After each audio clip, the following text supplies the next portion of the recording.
আমি শিশিরবাবুর কাছে একবার একটু আসবো, তারপর আবার সৌরপ্রিয়কে নিয়ে আবার শিশিরদা আপনার কাছে আসছি। সব সংক্ষেপে জাস্ট নওশাদের রিয়াকশন আমি নেব একটা।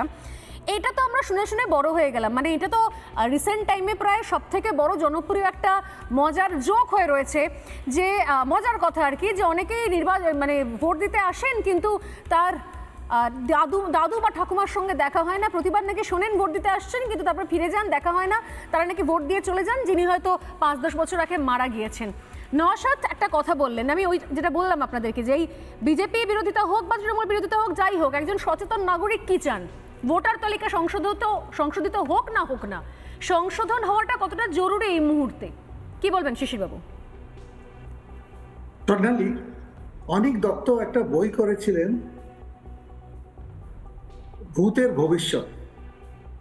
উনি তো বই করলেন আমাদের জন্য, আমাদের মনোরঞ্জনের জন্য, কিন্তু আমাদের এইখানে পশ্চিমবঙ্গে আর তৃণমূল কংগ্রেস আর পশ্চিমবঙ্গ সরকার ওরাই যে চালায়, ওই ভূতের ভবিষ্যৎটা আসল করে দিল।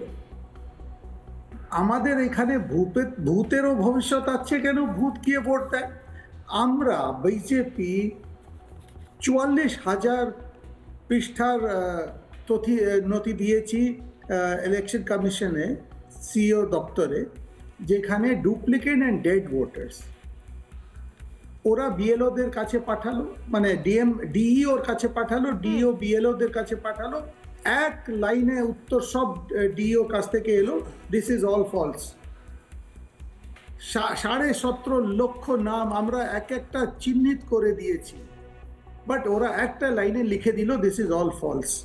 আর যে নওশাদ বাবু যে কথা বললেন, হয়তো নওশাদ বাবু ভুলে যাচ্ছেন, একটু কংগ্রেস আর এসইউসিআই এর সঙ্গে যদি কথা বলেন, ওরা তো একবার মমতা ব্যানার্জির জোটসঙ্গী হয়েছিল, ওদের কি অবস্থা হলো জেতার পর ওরাই বলবে।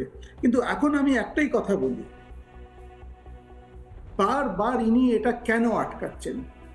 আপনি বিহারের যদি দেখেন, মৃত ভোটার 2.36% যেটা বাদ পড়েছে, বাড়ি বদল করেছে। আচ্ছা, বাড়ি বদল তো হতেই পারে, তার মানে ওর দুটো জায়গায় নাম আছে। 3.3%। একাধিক জায়গায় নাম প্রায় 1%। আর যার খোঁজ নেই সেটা খুবই খুবই কম। তো আপনার এইসবের কিসের আপত্তি? যদি এখানে বাড়ি বদল হয়ে থাকে, মৃত ভোটার, আপনি কেন এটার জন্য আপত্তি করছেন?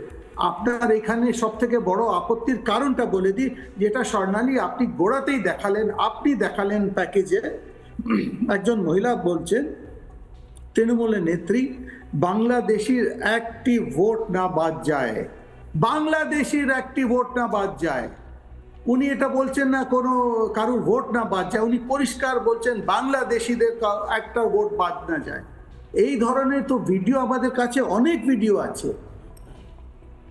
তার মানে এদের পুরো হার জিত সেটা হচ্ছে এই ভোটের উপর নির্ভর করে। আচ্ছা, গত নির্বাচনে যদি আমরা দেখি, তৃণমূল আমাদের বিজেপির চেয়ে কত ভোটে এগিয়ে? 42 লক্ষ ভোটেই তো।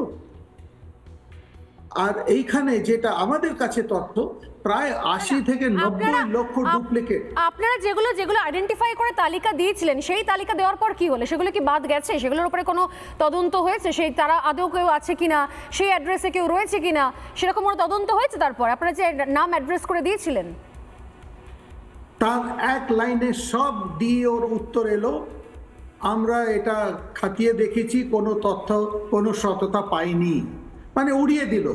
আমাদের পুরো ডিটেল করে আমরা দিয়েছি, একটা কোনো উত্তর দেয়নি, শুধু একটা লাইনে উত্তর। আমি আসছি, আমি আসছি, অসৎ এক লাইনে উত্তর হচ্ছে, এগুলোর কোনো কিছু হদিশ পাওয়া যায়নি। শিশির বাজুরিয়ার মারাত্মক বক্তব্য, এবং বারবার এর আগেও বিজেপি বারবার করে বলেছে যে এই ঘটনাগুলো ঘটছে। নানা ধরনের কন্টেন্ট দেখার জন্য লাইক করুন, শেয়ার করুন আমাদের ফেসবুক পেজ, সাবস্ক্রাইব করুন আমাদের ইউটিউব চ্যানেল। পাশাপাশি অন্যান্য ব্রেকিং নিউজের জন্য অবশ্যই চোখ রাখুন রিপাবলিক বাংলায়।